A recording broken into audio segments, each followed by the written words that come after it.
dentro das nossas igrejas, alguém acredita na predestinação, né, ele defende a predestinação.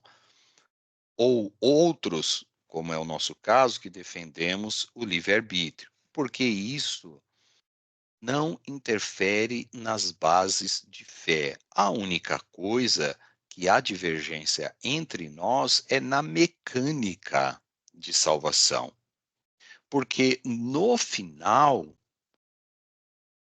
todos concordamos que o homem ele vai ser salvo.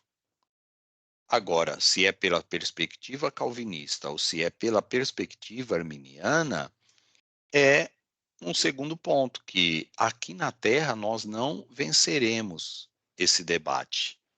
Nós não terminaremos esse debate, porque esse debate já está aí há 500 anos, tá? Mas eu vou mostrar um vídeo para vocês, para ver que muitas das vezes a visão calvinista, ela não tem acerca, vamos pegar assim, acerca do caso de Judas, né? Eu me refiro ao caso de Judas. Não tem uma unanimidade de pensamento, tá? Deixa eu só compartilhar aqui com vocês, porque esse vídeo ele tá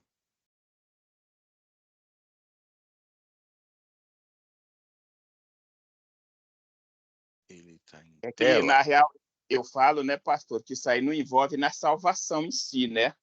Eu Não, sempre falo para o pessoal que isso aí não envolve, no final, na salvação. exatamente. É muito uma,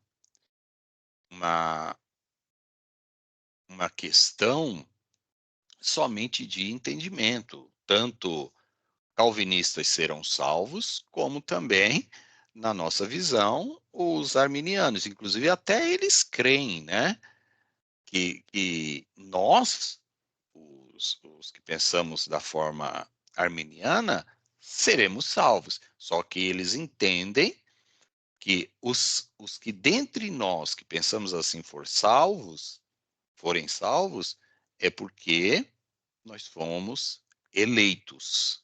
E nós já interpretamos que não, que nós tivemos o livre arbítrio para fazer essa escolha. Deixa eu só ver aqui, irmãos, como que eu vou puxar esse vídeo para cá, porque eu preciso compartilhar com vocês, ou melhor, eu vou fazer o seguinte, eu vou mandar esse vídeo no nosso grupo, tá? Porque aqui eu vou ter que usar uns mecanismos aqui para poder mandar. É um vídeo curto, que eu fiz, claro, todo o recorte, para facilitar aí para nós. Eu vou mandar aqui.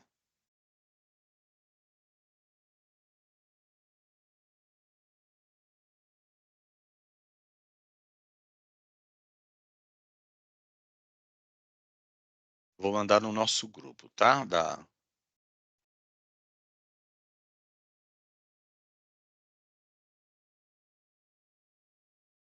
Aí vou dar um tempinho para vocês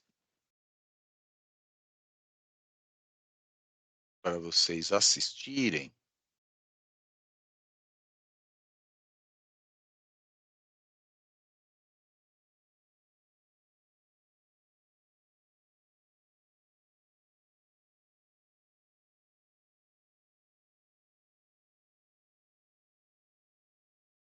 Você precisa, você precisa ter todo um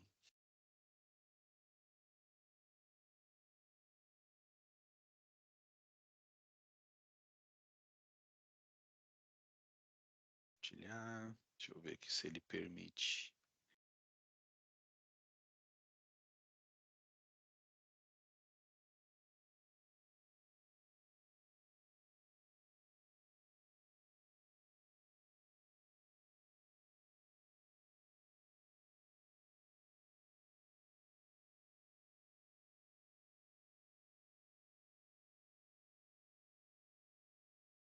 Acho que sim.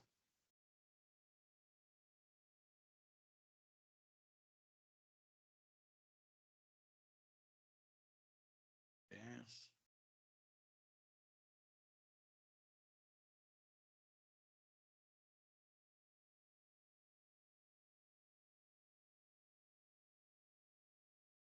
Não está indo.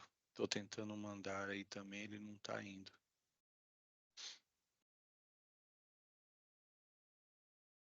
Deixa eu ver se eu faço uma outra forma. Que seria bom vocês verem como que funciona essa questão do... Deixa eu ver se copiando ele.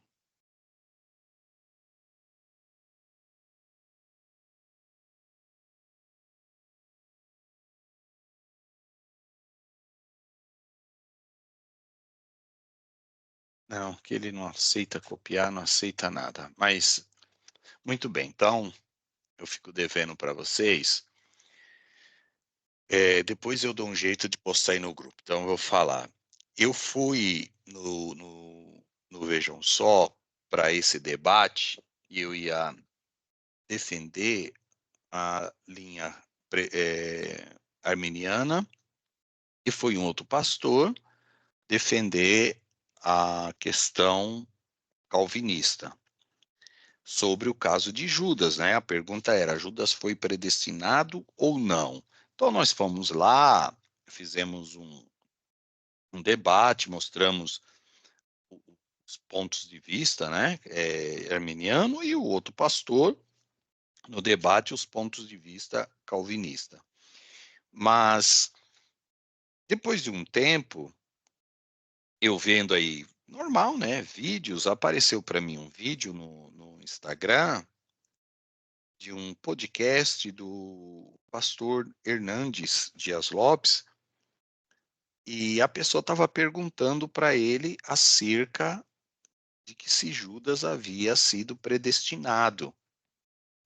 E no vídeo, irmãos, ele diz com todas as palavras, porque não há ali uma forma de editar, porque a parte, o recorte que fizeram do vídeo, dá para você entender, ele fala com todas as palavras, então você não precisa de um contexto ali, porque o recorte que fizeram, ele está defendendo exatamente a nossa ideia, ou seja, que Judas não foi predestinado. E por que que eu estou falando nesse sentido, né? Mostrando para vocês o quanto que essa questão ela é complicada. E como disse o pastor Paulo, nós temos que respeitar o ponto de vista deles e entender que há o quê? Uma orientação de cada um dentro das suas igrejas, ele vai ser meio que doutrinado, o pastor Paulo estudando com eles, o pastor Paulo já tinha a sua ideia formada. E tendo a sua ideia formada, o pastor Paulo foi lá ver qual é a perspectiva deles, o que eles pensam, a forma que eles pensam. Então, ao final das contas, todos nós que permanecermos fiéis seremos salvos. Só que na perspectiva de um vai ser de uma forma, através da eleição, e na outra perspectiva teve aí a participação do homem através do livre-arbítrio. Eu usei o celular e eu consegui mandar aí no grupo. Então, é um videozinho que eu fiz um recorte de 3 minutinhos aí. Eu peguei a minha fala ali na introdução, só para vocês verem ali, o início do debate, e depois tem o vídeo do pastor Hernandes Dias Lopes, falando ali com todas as letras que Judas não foi predestinado. Então, assiste, irmãos, esse vídeo, e aí quando cada um terminar de assistir o vídeo, só avisa aqui para mim para a gente poder voltar, tá bom? Pode abrir aí, usar o celular de vocês, que eu mandei aí.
Eu vi agora, pastor.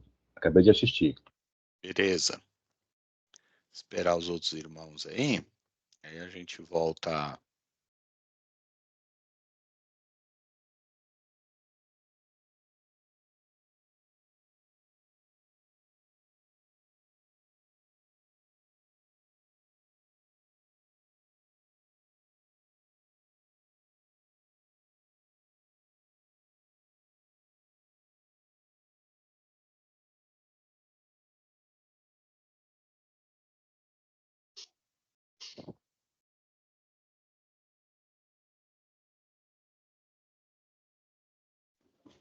Terminei.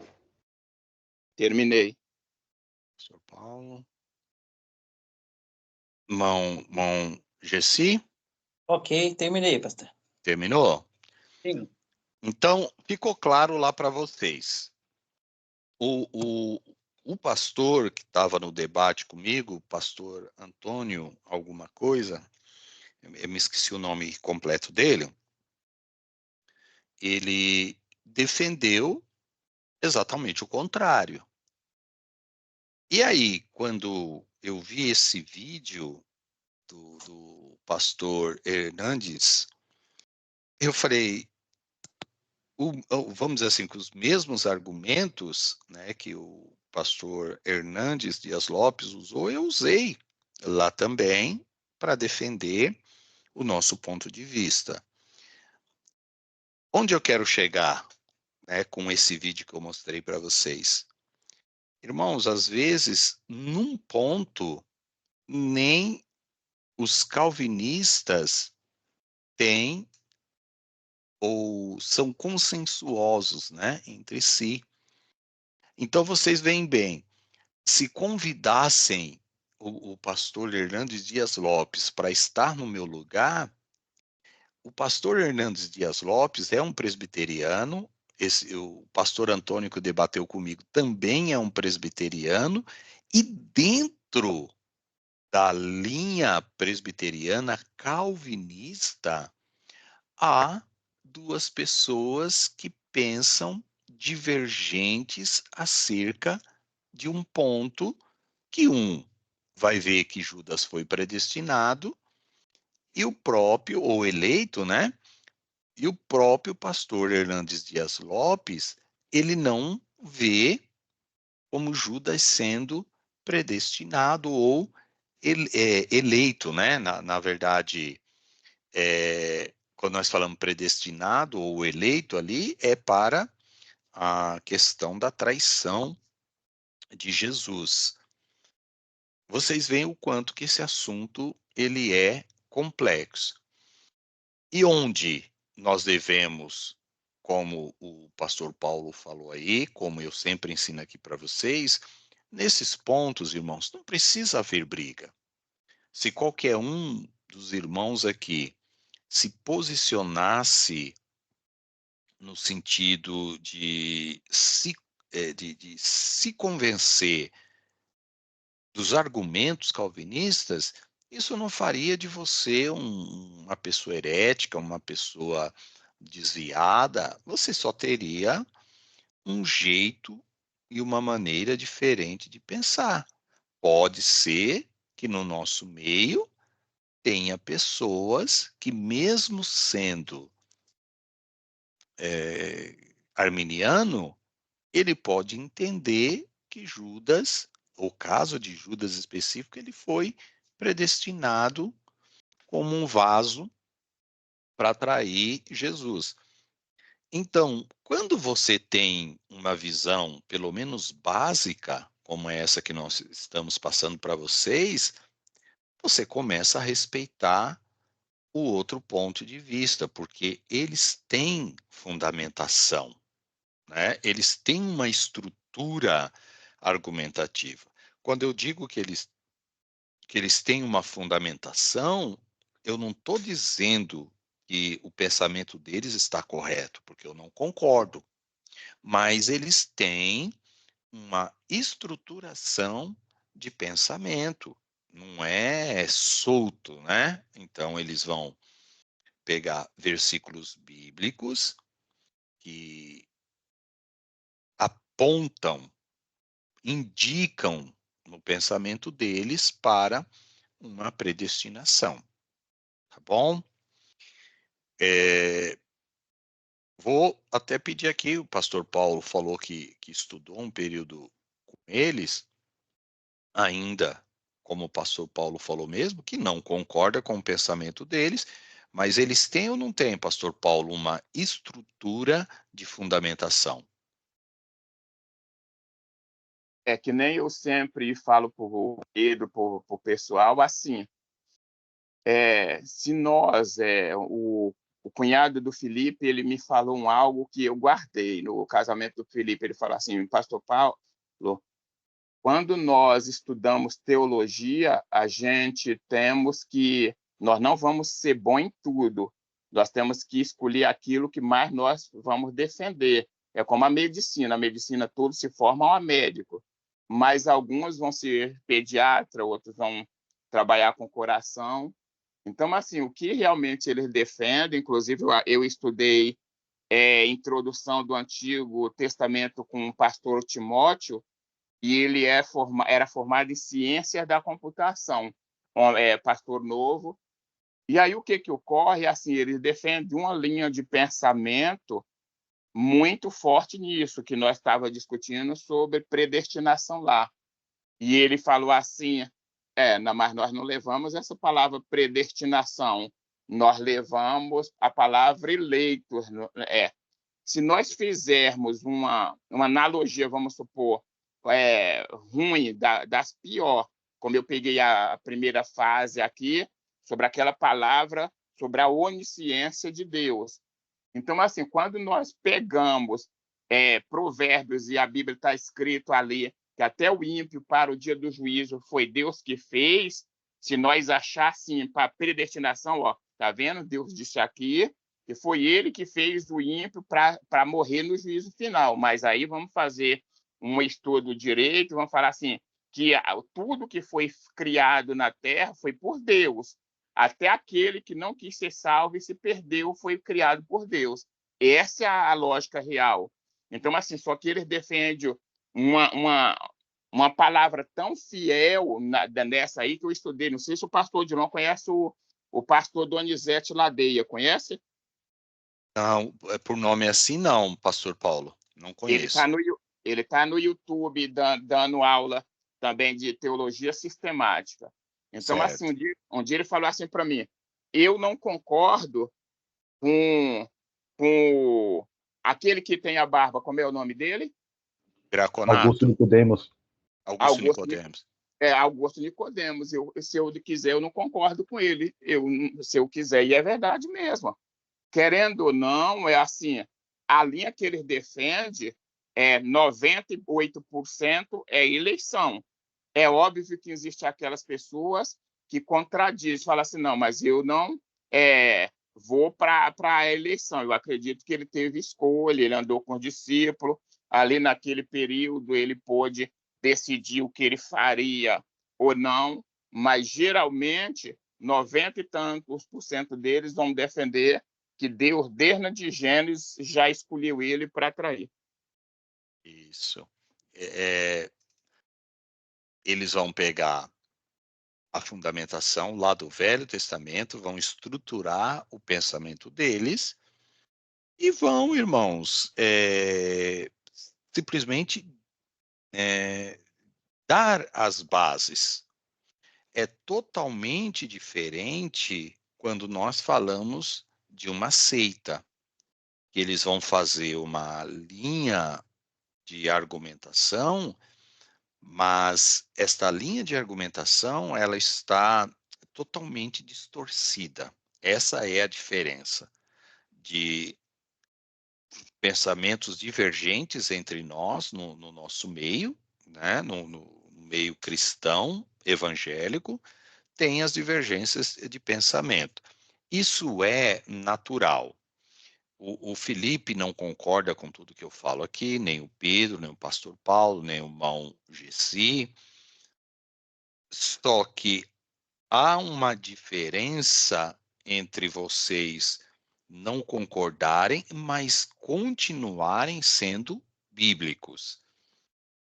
E há a diferença de eu falar uma tremenda heresia aqui e vocês discordarem, mas vocês estão discordando porque eu estou falando o quê?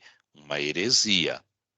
Então, se eu falar aqui que Jesus não foi humano, vocês vão discordar, porque aí, nesse caso, eu estou falando uma heresia. Agora, quando nós pegamos alguns pontos e há uma certa abertura para você pensar diferente, mesmo não saindo da linhagem bíblica, né, da estruturação bíblica, até aí, irmãos, não tem problema nenhum. Agora, a partir do momento que a pessoa começa a falar, a ter pensamentos contraditórios, aí não. Aí você tem que falar não. Vocês vão perceber que a maioria vai se levantar contra o pensamento dessa pessoa, mesmo sendo presbiteriano, mesmo sendo calvinista. mesmo sendo pentecostal, reformado, e aí você pega os batistas, os metodistas, vão se levantar contra a argumentação desta pessoa. Por quê? Porque esta pessoa está falando que uma heresia. Vamos dar um exemplo? Vocês pegam aí o pensamento adventista sobre o chamado juízo investigativo.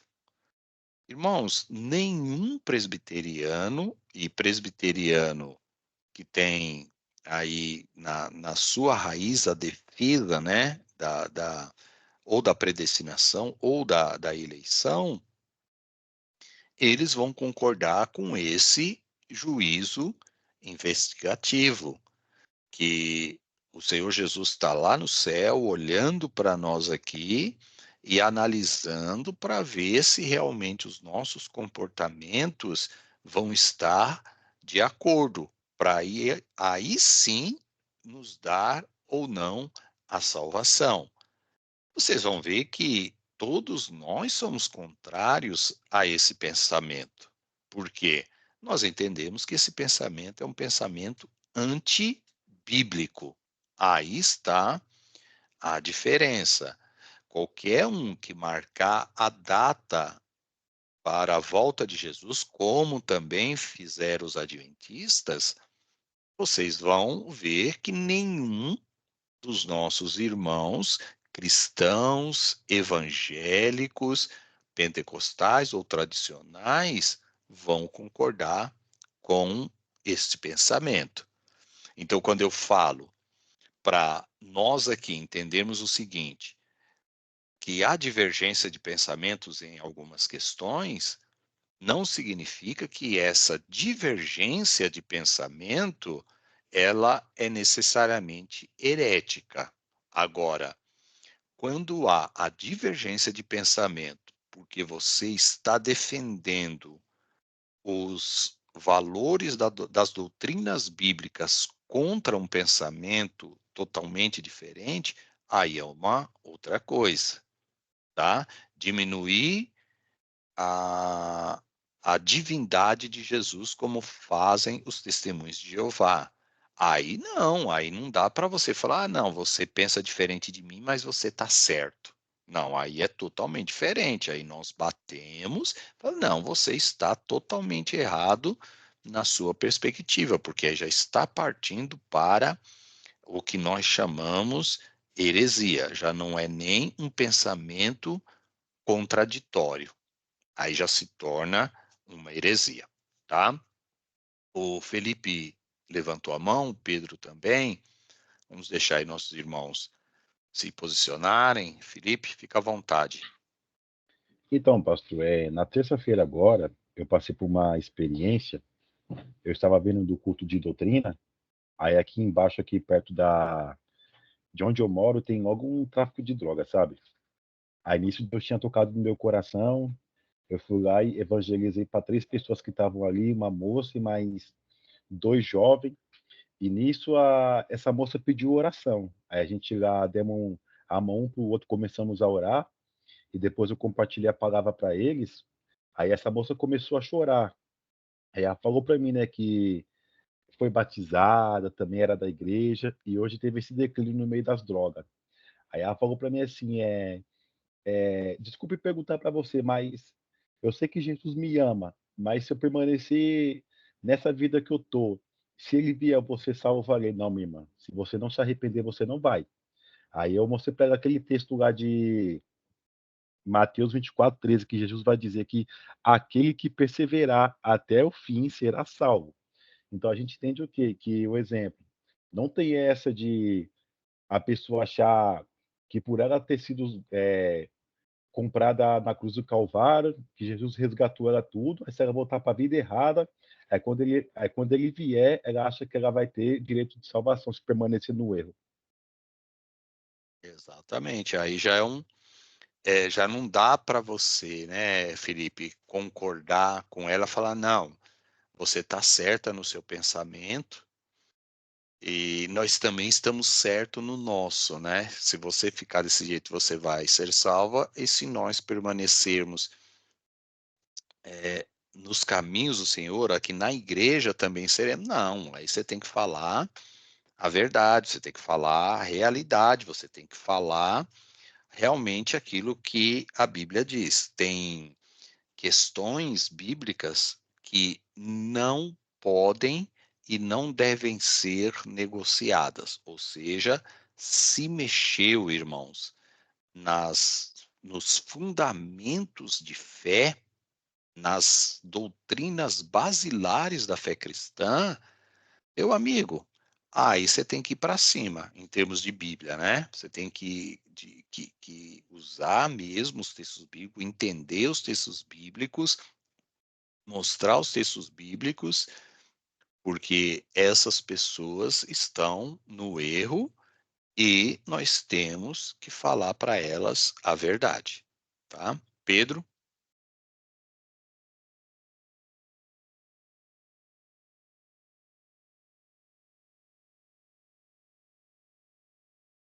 Pedro, tá ouvindo? Tá com sua mãozinha levantada aí. Ô, pastor, eu queria perguntar um versículo. Eu sei que vai ser a mesma visão que o pastor tinha falado, né? Mas quando lá em Atos capítulo 1, do versículo 24 e 25, onde Pedro, quando ele vai escolher um novo apóstolo para ficar no lugar de Judas, aí quando ele está orando, ele fala assim: depois oraram, Senhor, tu conheces o coração de todos, mostra-nos qual destes dois tens escolhidos para assumir este ministério apostólico que Judas abandonou, indo para o lugar que lhe era devido. Esse lugar que era devido é baseado na presciência de Deus, né? Isso. Pedro, aqui ele está falando, eu vou parafrasear, né? O que Pedro está falando aqui. Todos os ímpios, tá? Serão lançados no inferno. Isso não é uma promessa bíblica? Sim ou não, Pedro? Sim, Sim, é uma promessa bíblica, né? E este lugar, inferno, é o lugar que as pessoas irão, apesar de Deus ter feito o inferno desde ali a eternidade para o diabo e seus anjos, os homens escolheram ir para lá. Então não é Deus que manda as pessoas para o inferno, é as pessoas que escolhem ir para lá.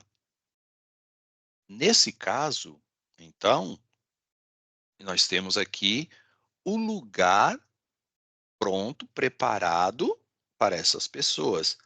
Esse é o que? O próprio lugar de um homem ímpio, de uma mulher ímpia. Então, o que Pedro está falando aqui é essa lógica que eu coloquei.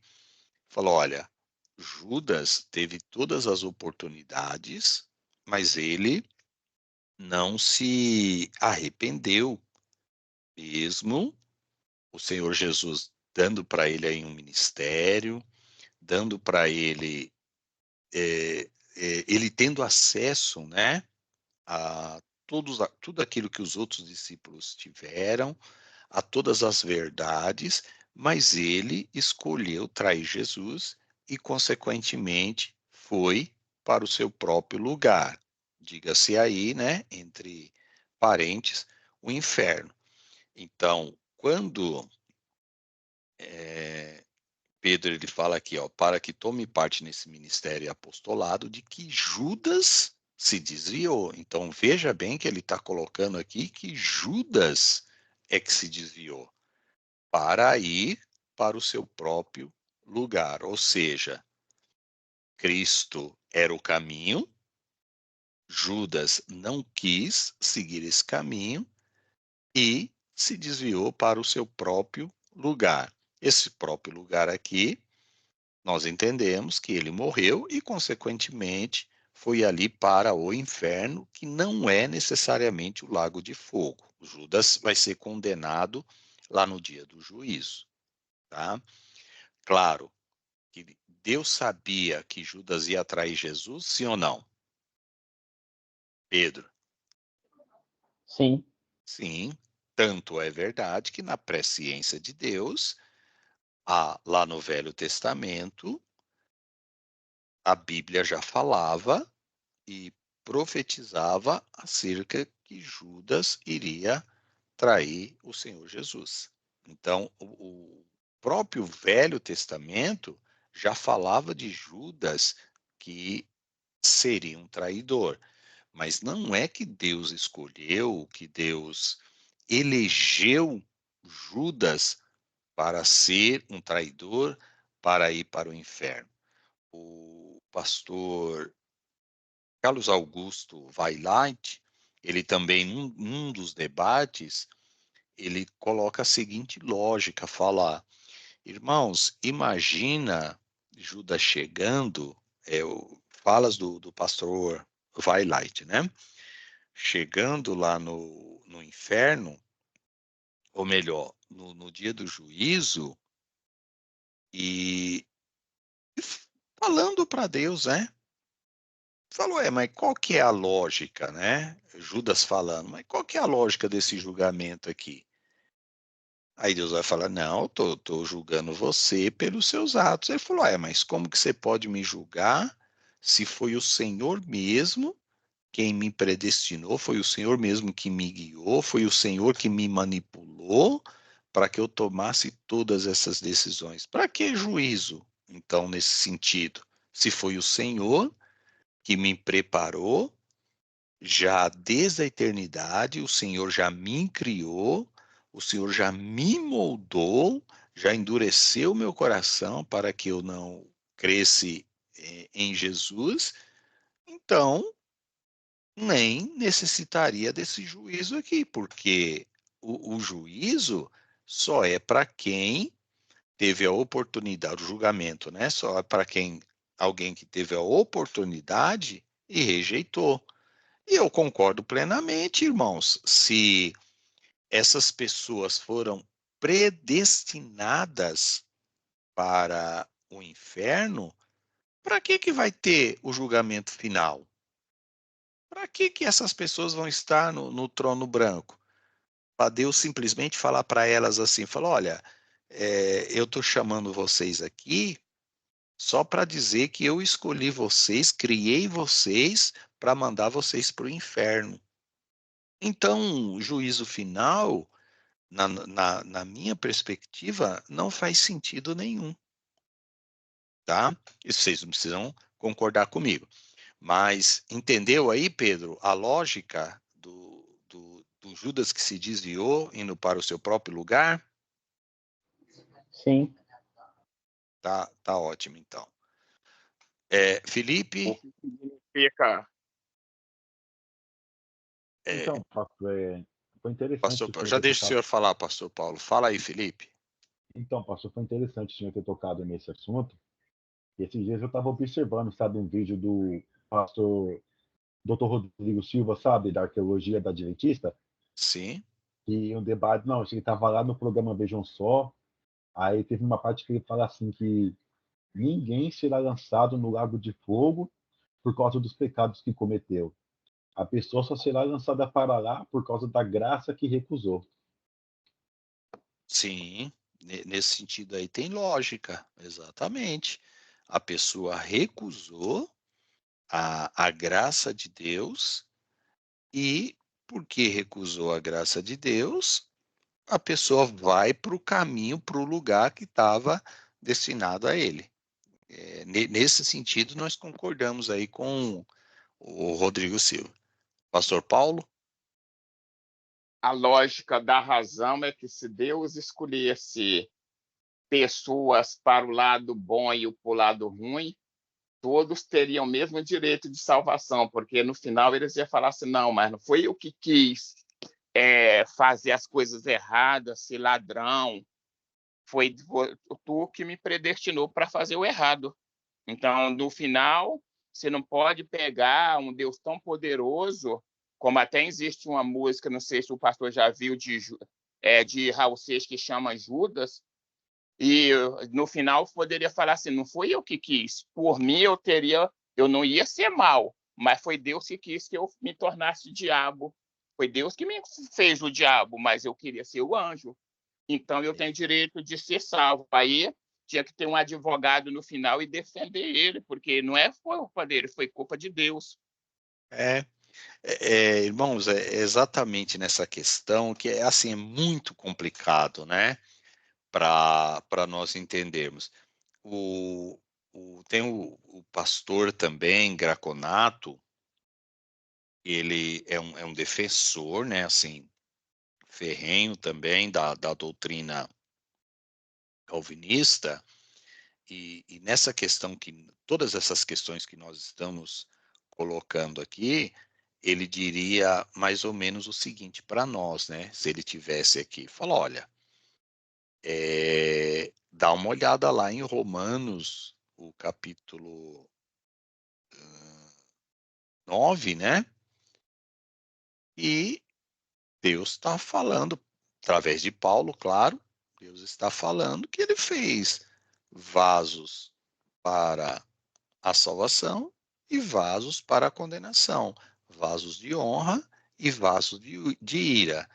E aí, Paulo, falando lá em Romanos 9, vai dizer, né? E quem és tu para questionar a Deus?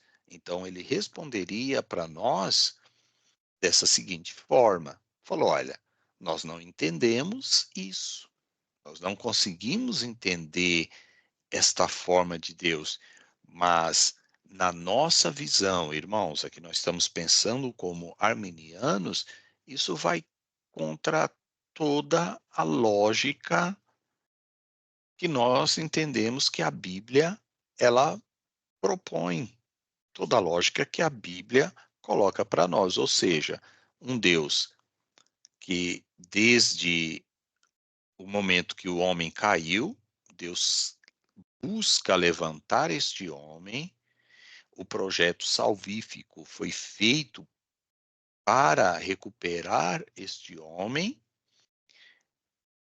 e aí, dentro desse projeto salvífico, é só uma parcela que Deus quer que salve. E também não há nesse sentido também, os nossos irmãos que pensam, que defendem a doutrina calvinista, não conseguem responder também, né? Que é o quê? Qual que é o critério? Qual que é o fundamento? Então, vamos pegar nós 6 aqui. Deus escolhe o Filipe, elege o Filipe, o Pedro e o pastor Paulo para a eleição. E elege eu, nosso irmão Gessi, a nossa irmã Luciene, para a condenação. Aí você pergunta, qual é o critério que Deus está usando?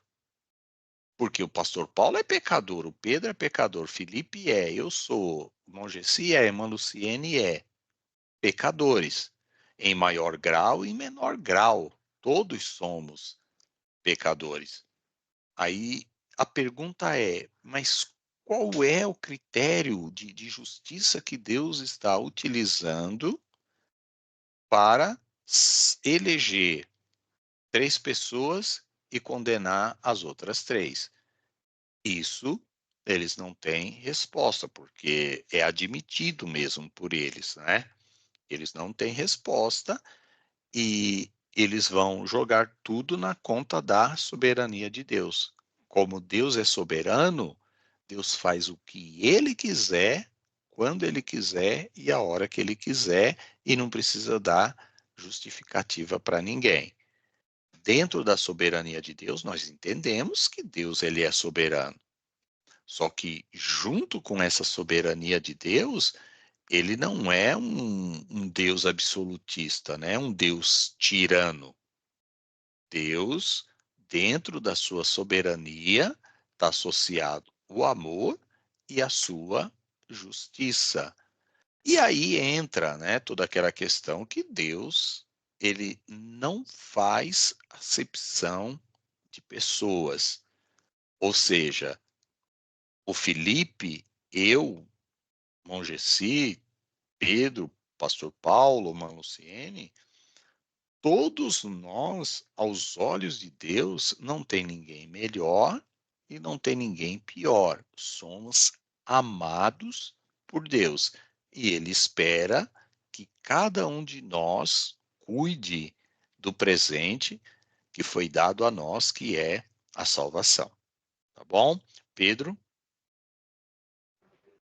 Ô, pastor, engraçado, eu cheguei a ver um pedaço desse debate aí do Graconato, é assim, né, Graconato que fala, do César Cavalcante, e eles falam que, embora Deus ele predestinou alguns para o inferno e outros para a salvação, só que o homem é totalmente culpado de suas atitudes. Aí eles falam que não sabe explicar, mas o homem leva totalmente a culpa das suas atitudes, mesmo Deus predestinando. E eu acho que um dos versículos mais favoráveis acerca do livre-arbítrio é aquele que Jesus Cristo diz que aquele que quiser vir após mim, negue-se a si mesmo. E Jesus fala que aquele que quiser. Então, ele está dando a opção de você rejeitá-lo ou aceitar. São os textos, como disse o pastor Paulo, né?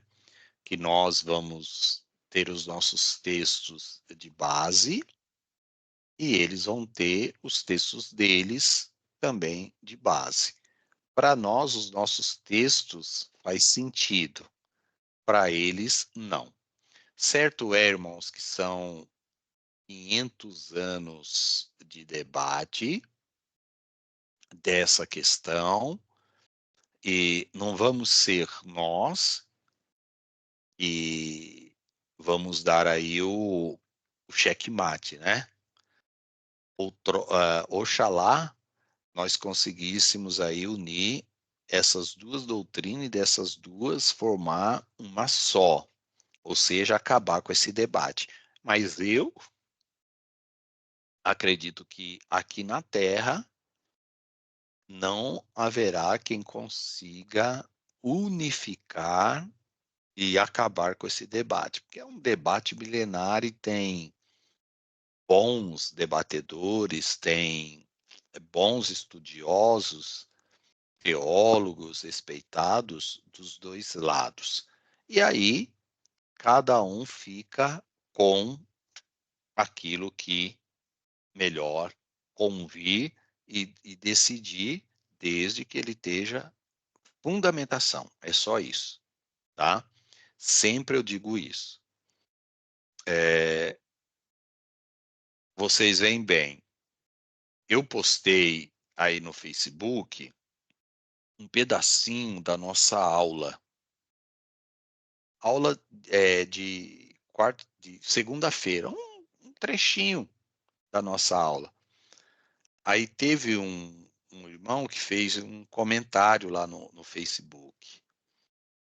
E ele foi abraçado pela doutrina calvinista, então interpretei que ele era arminiano. E nesse caso ele está falando ali no Facebook, eu não o conheço, tá? É uma pessoa livre, né? O Facebook é livre, eu não tive tempo, bati o olho, eu não tive tempo para ver quem é a pessoa que está falando. Certo é que o texto dele quer dizer isso, que ele está falando direcionado a mim, que ele foi abraçado, que a doutrina calvinista para ele faz sentido e que é somente pessoas que têm um conhecimento muito básico de teologia para acreditar e para defender a posição arminiana. E aí, irmãos, a gente, né, educadamente, eu não tive tempo de respondê-lo ainda, Mas é só você pensar da seguinte forma: se nós, como arminianos, né? Aqui, ó, deixa eu pegar o comentário dele. Deixa eu ver se tá aqui, ó. Carlinho, é a pessoa que está falando aqui. Então ele está dizendo, eu não vou ler tudo, mas eu vou pegar a parte aqui, ó. Este argumento, com todo respeito às suas cátedras, às quais me reporto respeitosamente, não são bíblicos, nem são aceitos, ó, pelo mais fraco estudante sincero da Bíblia. E eu acho que ele nem entendeu a lógica, porque eu postei, lembra aqueles slides que eu usei aqui para vocês? Diferença entre calvinismo e arminiano?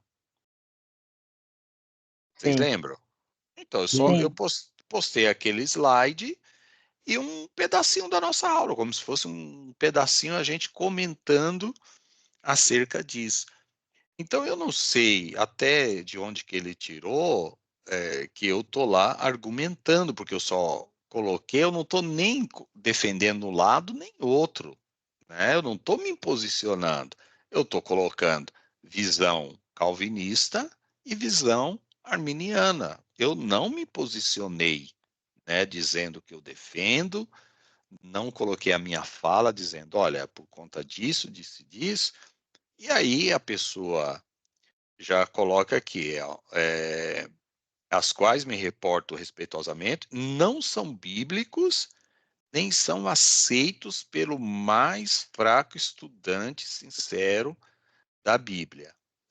Ou seja, irmãos, vocês acham que se os argumentos arminianos e os argumentos calvinistas, qualquer um dos dois lados, fossem fracos, fossem passíveis de serem assim derrubados com poucos versos, nós teríamos ou estaríamos discutindo isso há 500 anos? Por que nós estamos discutindo isso há tanto tempo? É que no final de tudo, né, ninguém não chega a um conceito definitivo. Outro dia eu vi um comentário deles assim: como nós fazemos para ganhar os armenianos para Cristo? E eu fiquei observando, falei assim, é complicado certas coisas. Vê, né, pastor Paulo, como a argumentação do outro lado, enquanto nós aqui estamos falando respeitosamente, vocês veem que eu muitas vezes aqui nas nossas aulas eu cito, falei, irmãos, respeitem o outro lado, porque o outro lado tem argumento. Em nenhum momento nós fomos desrespeitosos em relação ao outro lado, né, ao outro pensamento. Só que às vezes você pega alguns irmãos do nosso lado e também do outro lado que são desrespeitosos. Em que sentido? Falando que a nossa argumentação é fraca, ou do nosso lado, falando que a argumentação deles é fraca. Ora, irmãos, isso é básico. Nós temos pesos pesados dos dois lados, teólogos de renome dos dois lados. Se fosse fácil de quebrar a argumentação, um dos dois lados não teria resistido já faz muito tempo e teria ruído a argumentação. Então, essa discussão ela vai se perpetuar porque ambos os lados têm bons argumentos, mas isso não significa que eu tenha que ceder, a não ser que eu seja convencido, e se eu for convencido não tem problema nenhum, como o próprio irmão que fez o comentário aqui no meu Facebook, ele se convenceu de que o argumento calvinista era um argumento bom e não tem problema nenhum, porque ele, se permanecer fiel à presença de Deus, e é claro que ele crê, porque ele, se é calvinista, ele está ali na perseverança dos santos, né? Ou seja, que o Deus que o elegeu vai dar condições a conduzi-lo até o final da salvação dele, ele vai ser salvo, isso não muda nada. Só que a gente não pode ser desrespeitoso, né? Achar que os nossos argumentos são tão frágeis assim, porque se fosse frágil, há muito, como disse aí o pastor Paulo, eles teriam, o pensamento deles, as argumentações deles, já teriam nos convencido e nós estaríamos já adotando o pensamento deles. Mas em nenhum momento, irmãos, com toda a sinceridade, em nenhum momento as argumentações de qualquer um dos teólogos calvinistas mexe sequer um pouquinho nas minhas convicções arminianas. E olha que eu sou muito aberto a, a conhecer, a mudar a forma de pensar, desde que eu seja convencido por uma boa argumentação. Tá bom? Felipe está com a mãozinha ali levantada. Vamos lá? Então, pastor, eu estava observando aqui um comentário que eu até achei interessante, de um irmão que tem uma visão calvinista, que ele diz assim: quero ver os arminianos explicar Romanos 9. Aí, na sequência, ele diz assim: Deus escolhe no ventre, salvação nunca dependeu do homem, salvação depende de Deus por completo. Se é Deus que dá a fé para crer em Jesus Cristo, o Espírito Santo que faz o homem se arrepender. O Espírito Santo que guia para a salvação, vírgula. Depende do homem para quê? Ponto de interrogação. Salvação é favor imerecido. Deus olhou para os eleitos e concedeu para quem ele quer. Aí embaixo ele diz assim: seria Deus injusto? De maneira nenhuma. Romanos 9, uma bomba para os arminianos. Aí ele completa dizendo assim: salvação não se perde, porque vem de Deus. Então, é a linha de argumentação deles, né? O texto de Romanos, eu reconheço um texto bem difícil, mas nós conseguimos, de certa forma, explicar aquele texto dentro da nossa visão e sem forçação do texto, tá? Ô, pastor, Sim, eu acho que é tipo assim, eu acho que é muito fácil a pessoa ser calvinista quando ela tá lá em cima. Tipo, quando ela tá em comunhão com Deus, mas quando ela tá no fundo do poço, ou quando ela chega a, de certa forma, dar uma fraquejada na fé, aí eu acredito que ela começa a bater desespero. porque é aí que entra, né? Será que eu não sou eleito? Porque dá-se a impressão que o eleito, como colocou aí, né, Pedro? Ainda que ele fraqueje na fé, mas ele nunca vai se desviar. Então, imagina, eu estava vendo, irmãos, aqui, eu não lembro se eu gravei, porque eu sou terrível, né? Tudo que eu vejo, eu gravo até pensando em vocês aqui, né? Na nossa vida de professor. Eu falo, ó, vou deixar esse vídeo aqui para a gente mostrar. É um pastor presbiteriano que se converteu, irmãos, ao catolicismo. Aliás, ele voltou para o catolicismo. Então, ele era católico, se tornou pastor, liderava a igreja, tá? E foi estudar alguns pontos relacionados a Maria. E ele foi estudando, estudando, estudando, e segundo ele, quanto mais ele estudava, mais ele se voltava para o pensamento correto da Igreja Católica acerca de todos os pensamentos que a Igreja Católica prega. nesse caso, para esse presbítero, eles vão usar o texto de João, né? Eles saíram do nosso meio porque não eram de nós. Então, para esse presbiteriano, esse pastor, eles vão falar, ele nunca se converteu de verdade, porque ele nunca foi eleito de verdade, porque se ele fosse eleito, ele não teria voltado. E se ele for eleito, mesmo saindo de lá, vindo para o nosso meio, voltando para lá, no último momento, ele volta para o nosso meio de novo e é salvo por Deus, porque ele foi eleito. Então, nesse sentido, a argumentação dos nossos irmãos calvinistas é muito fácil. Por quê? Dentro da lógica deles, fica fácil você responder tudo. A pessoa perseverou até o fim, é eleito. A pessoa, por algum motivo, fraquejou na fé, se desviou, é porque não era eleito. Mas é fácil para nós também explicarmos. A pessoa que permaneceu até o fim é porque ela perseverou, ela lutou, batalhou pela salvação, né? E aí, quando eu digo batalhar pela salvação, aqui não é que você está colocando mérito teu. Você está colocando exatamente o fato de você ouvir, é você entrar dentro daquela condicionalidade de Deus. Acho que, não sei se Pedro ou Filipe citou aí, né? Se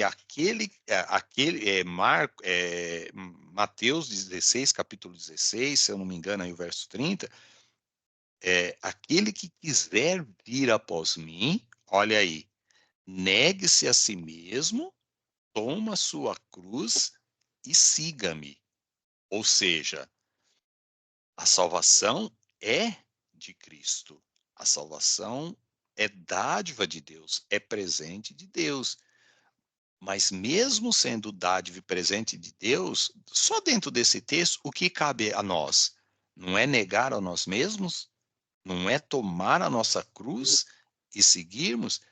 E aí eu pergunto para vocês, irmãos, é fácil nós negarmos as nossas vontades, os nossos desejos, pensamentos? É fácil? Não. Não. Não é fácil, meu amigo. É fácil você pegar a cruz e seguir a Cristo, ou seja, trilhar os passos que Jesus trilhou aqui na terra, de rejeição, os passos de sofrimento, de humilhação, de total dedicação a Deus, de luta contra o pecado, porque a ideia ali do significado de cruz é esse, né? É a metáfora, é você negar-se a si mesmo e seguir nas pisadas de Cristo.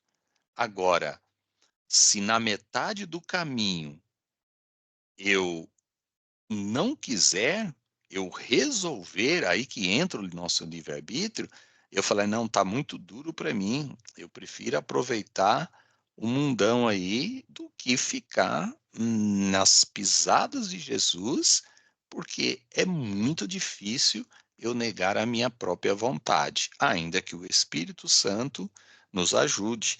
Então vocês veem bem que nós temos os versos que se encaixam perfeitamente na nossa perspectiva, na nossa visão, assim como eles têm alguns versos que se encaixam perfeitamente na visão deles, como o pastor Paulo citou aí, e Provérbios 16:4, né? Que o Senhor criou tudo que existe com um propósito definido, até mesmo os ímpios para o dia do castigo. Encaixa perfeitamente na ideia de predestinação. Romanos, capítulo 9, fala que Deus endurece um e amolece outro, cabe perfeitamente no pensamento calvinista. Só que nós não podemos fazer um retalho da Bíblia, né? Nem nós e nem eles. A gente tem que colocar tudo dentro de um conjunto que são os 66 livros da Bíblia. Tá bom? Mais alguém, irmãos, quer falar alguma coisa sobre isso? Porque nós vamos encerrar aqui a nossa a nossa aula relacionada a essa questão da tulipe, que são 5 pontos discutidos, debatidos, falados. Uma hora esfria, mas depois entra, ele volta com ímpeto, né? Principalmente na era que nós estamos aí dos debates, que hoje isso tem, eu digo, ajudado, eu posso dizer, né? Ajudado muitos crentes aí a refletir e ver que a Bíblia não é tão fácil assim de ser interpretada com maior profundidade. A Bíblia, ela é simples no quesito salvação, mas ela tem uma profundidade muito grande. Aquele que quiser navegar nessas águas profundas, ele tem que saber que não é fácil. Vai demandar muito esforço para ele ter um entendimento razoável da Bíblia. Como o pastor Paulo, citando um outro irmão, acho que é o parente, né, do Felipe, alguma coisa assim. Irmãos, é claro que ninguém é especialista. Isso é fato. Nós estamos aqui estudando teologia, mas de repente um de vocês aí que pegar um livro bíblico e se aprofundar nele, fizer um estudo minucioso, um estudo exaustivo desse livro bíblico, com certeza você dominará muito mais aquele assunto do que eu, do que o pastor Paulo, do que qualquer um que está aqui. Se o irmão Gessi pegar um livro bíblico e estudá-lo profundamente, demandar tempo, tiver ali a habilidade de pesquisar verso a verso e nos originais, naquele livro, o Mongessi tornar-se-á um especialista. E eu e todos os outros aqui não teremos o conhecimento bíblico que o irmão Gessi, no exemplo aqui, tem daquele livro bíblico. Mas é claro, né? Estou falando um estudo profundo. A Bíblia, ela é um tesouro gigantesco, né? E eu comparo a Bíblia como um mar, um oceano, e as pérolas estão lá no fundo.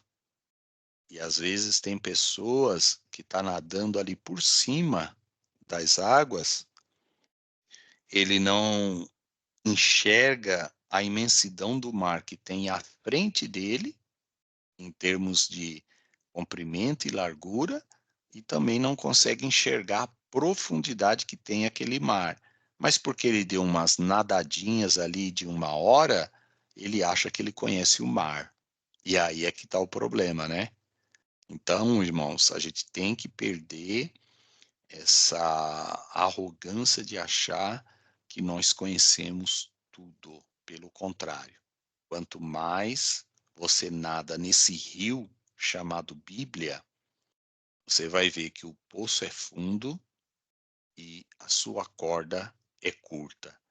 Você vai ver que o mar, ele é imenso em largura, em comprimento e em profundidade, e você em toda a sua vida não vai conseguir conhecer a totalidade desse mar. Então você tem que ser humilde e aprender um com os outros, tá bom? Se não houver mais nenhuma pergunta, alguma colocação sobre esse assunto, nós já vamos aí voltar para a nosso material didático e vamos falar agora nos últimos processos que demanda a salvação.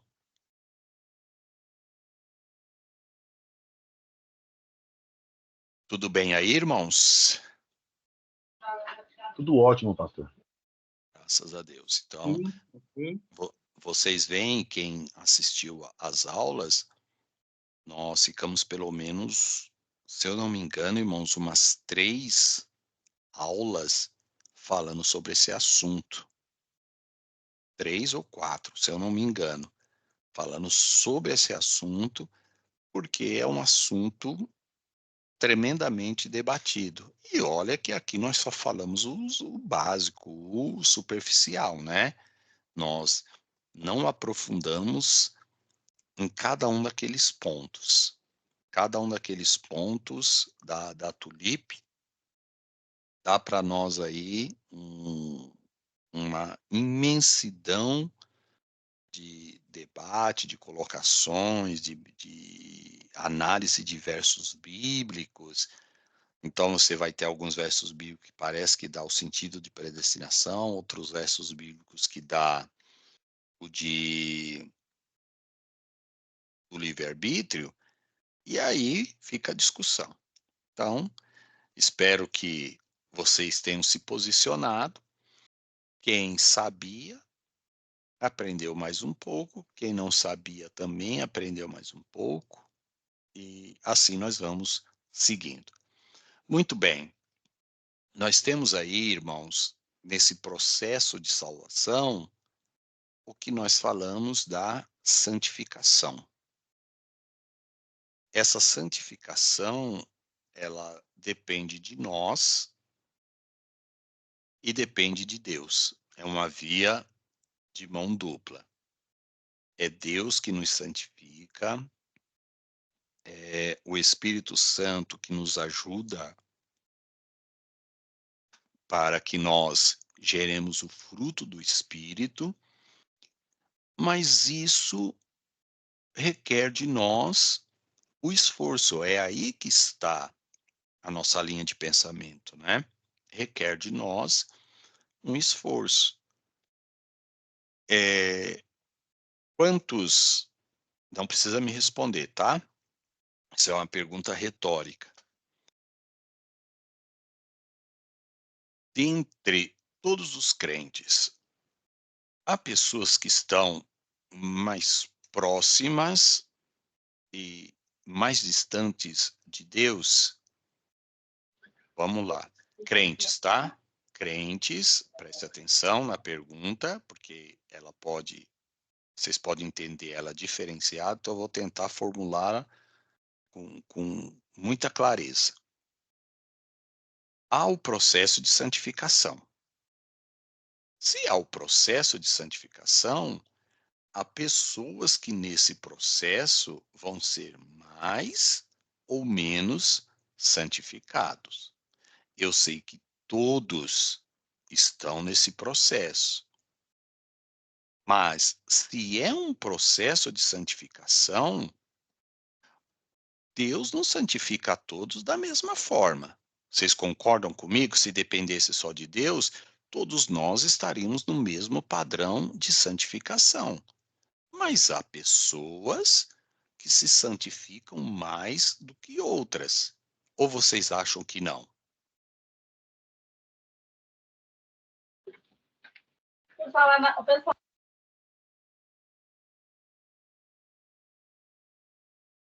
Sim.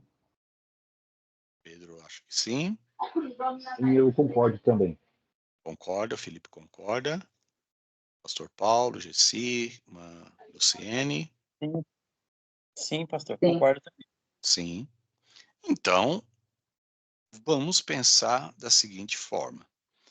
Se a santificação fosse proveniente de Deus, então todos nós estaríamos no mesmo nível de santificação. Mas nós vemos que não é assim. Há pessoas que se santificam mais do que outras. E aí que entra a lógica arminiana. No processo de santificação, há o quê? Uma via de mão dupla. A santificação depende de Deus? Claro que depende. Ninguém discute isso.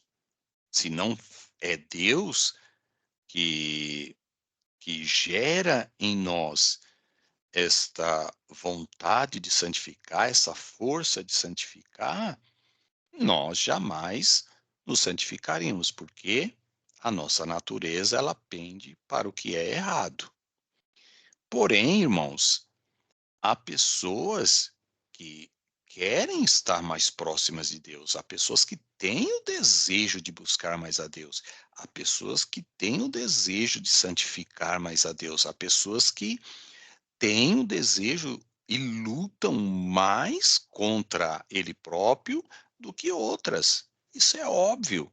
Apesar de nós todos termos as nossas fraquezas, os nossos pecados, mas dentre essa questão todas essas questões, há pessoas que buscam se aproximar muito mais de Deus do que outras. Isso é fato. Então, vamos dar um exemplo aqui. Todos nós sabemos que temos que orar.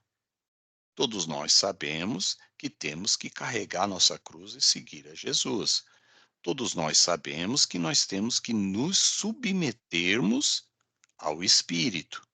Todos nós sabemos que, de maneira geral, nós temos que consagrar, santificar a nossa vida, e esse santificar e consagrar, ele é feito, né, de várias formas, através da oração, através da obediência, através do jejum, através da renúncia, através do devocional, através do louvor, através da comunhão, e aí vocês vão citando quantas maneiras vocês quiserem de santificar, ou seja, de nos aproximarmos de Deus.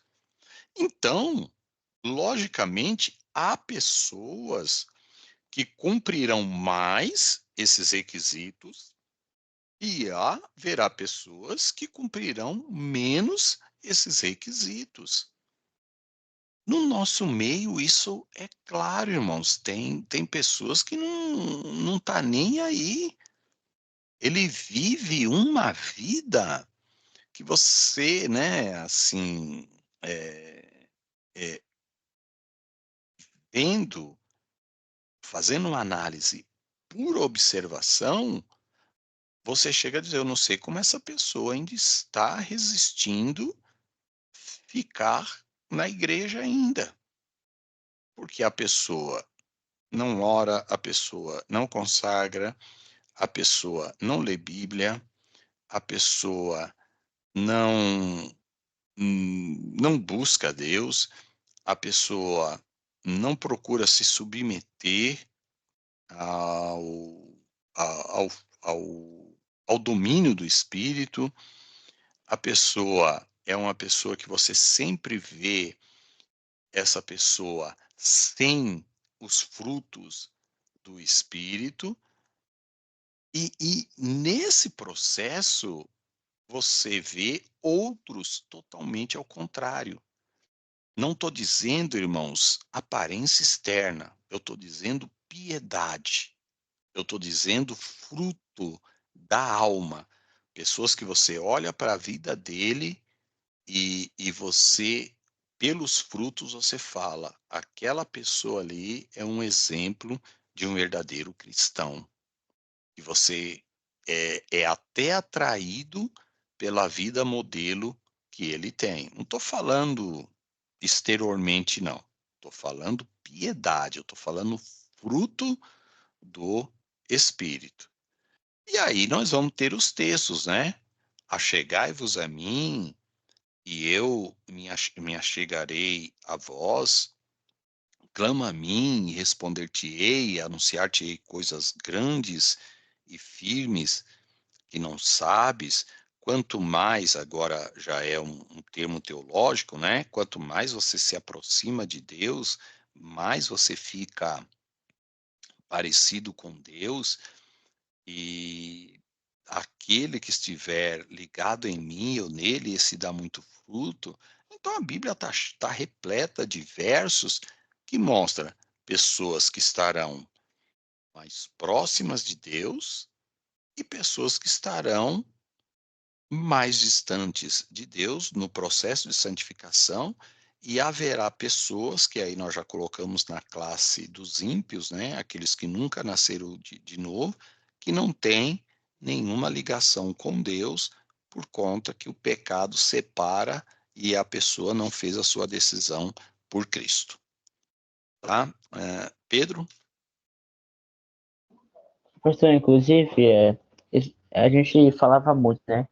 Eu, pastor Felipe, sempre nós falava muito sobre o Salmo 73 de Asaf, onde Asaf quase desvia pelo fato de ele ver que os ímpios, ou aqueles que viviam fora da presença de Deus, era mais abençoado do que ele que buscava viver sempre na presença de Deus. Inclusive, em 1 Coríntios, Paulo diz que, embora algumas pessoas sejam salvas pela graça, que fala que passaram pelo fogo, mas pelo fato de suas obras não forem quase nada, elas serão queimadas. Então, tem algumas pessoas que elas serão até salvas, mas não terá galardão nenhum. Exatamente. Em termos de obras, né, que a gente também faz esse paralelo, pessoas que trabalham bastante na igreja, doam as suas vidas em prol do reino, e tem outros que não tá nem aí, vão ser salvas? Vão, mas, como diz Paulo, né, todavia, como pelo fogo, vai queimar tudo e praticamente não vai restar nada em termos de obra. Então, essa crença que nós estamos falando aqui, que é uma crença bíblica, tá tudo relacionada aqui, né? Olha, a santificação que vem de Deus e, consequentemente, irmãos, nós vamos chegar aqui, ó, Deus santifica o crente pela sua palavra, né? Vocês vão ter aí os versos bíblicos, né? Santifica-os na verdade, a tua palavra é a verdade. João 15:13 vai falar da videira verdadeira. Hebreus 4:12 vai falar que a palavra de Deus é mais viva e eficaz, mais penetrante do que espada alguma de dois gumes, que penetra até a divisão da alma e do espírito. Salmo 119 vai falar da palavra, né? Que é lâmpada para os pés, luz para o caminho.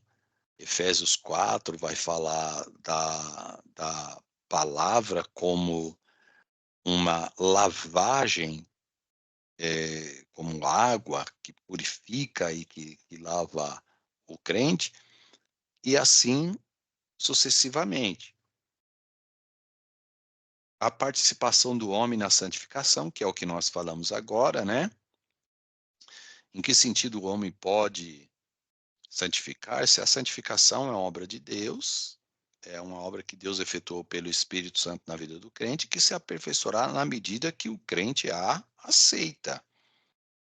Na aceitação é que aparece a participação do homem na sua santificação. O crente deve aceitar aquilo que Deus quer fazer para santificá-lo em oração, porque Jesus disse: qualquer que me pede recebe, quem busca acha. É, portanto, pela oração e pela aceitação que o crente participa da sua santificação. Pela oração, a criatura é santificada. Aqui nós temos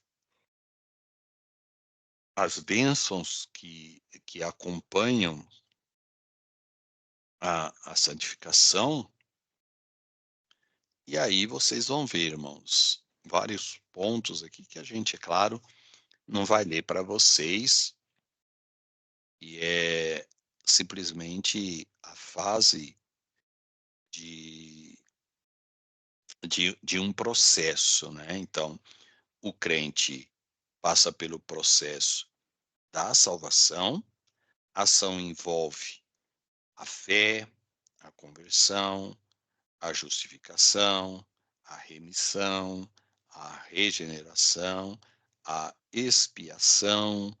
Todos esses termos estão envolvidos com a salvação do crente. E nesse processo há também esse crescimento espiritual através da santificação, até nós chegarmos aí no que nós chamamos glorificação. Então, na aula que vem, nós vamos falar do estágio final, tá aqui, que é a glorificação, e já vamos também entrar na próxima matéria, que é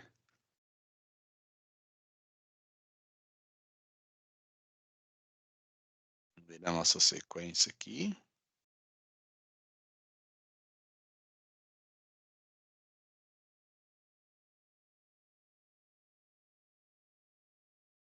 Eclesiologia, doutrina da igreja, diferente da história da igreja, tá? Nós já vamos entrar na eclesiologia aqui. Aqui tem bastante debates também, muitas dúvidas a serem tiradas, muitas coisas a serem ajustadas, mas antes nós vamos, na aula que vem, falar do último estágio aí, que é o processo de glorificação. Vou pedir ao... o Felipe está com a mãozinha levantada, o Felipe pode perguntar, aí depois pedir para o pastor Paulo orar para nós encerrarmos a aula. Pode falar, Felipe. Não, pastor, também a respeito de santificação, eu estava meditando agora aqui, na passagem que Pedro vai dizer na primeira epístola, capítulo 1, verso 15 e 16, que ele diz assim, agora, porém, sejam santos em tudo que fizerem, como é santo aquele que os chamou. Pois as Escrituras dizem, sejam santos, porque eu sou santo. Isso é um chamado à santificação. Aí vem a pergunta. Todos os crentes vão ter um nível de sensibilidade para responder esse chamado, né? Pedro diz, assim como é santo aquele que vos chamou, sede vós também santos em toda a vossa maneira de viver, porque está escrito que assim como ele é santo, sejais vós também santo. Então Pedro vai citar uma passagem lá de Levítico, né? Que Deus chama o povo para a santificação. Vai depender do meu nível de sensibilidade espiritual para santificar ou não a minha vida da maneira que Deus requer. E santificação requer esforço. Então não irmãos, entendemos assim, né? Não é só o Espírito Santo agindo na nossa vida e nós não contribuímos com nada para a santificação. Claro que tem o nosso esforço. Você trabalha aí o dia todinho. Eu acordei hoje 4h50, 5 horas da manhã. Estou até agora aqui com vocês. Agora vai depender de mim se eu encontro ou busco esse tempo aí para orar. Então, qual é o tempo que você tem para orar, para consagrar, para fazer o seu devocional, para fazer sua leitura bíblica? Durante o dia, você lutar contra os seus desejos internos, as suas inclinações do pensamento, do olhar, do desejar, do sentir. Tudo isso é santificação. Você ouvir ou não a voz do pecado, você ceder ou não aos pratos que o mundo oferece, tudo isso é santificação. Então, cada um de nós temos um nível. Deus abençoe, irmãos. Então, Pastor Paulo, Ore para nós encerrarmos a aula e aí, na próxima aula, matéria nova. Amém. Senhor amado, estenda as suas mãos, ó Pai amado, sobre cada integrante desse curso. Não sabendo, meu Pai amado, os demais irmãos, porque não participaram da aula de hoje.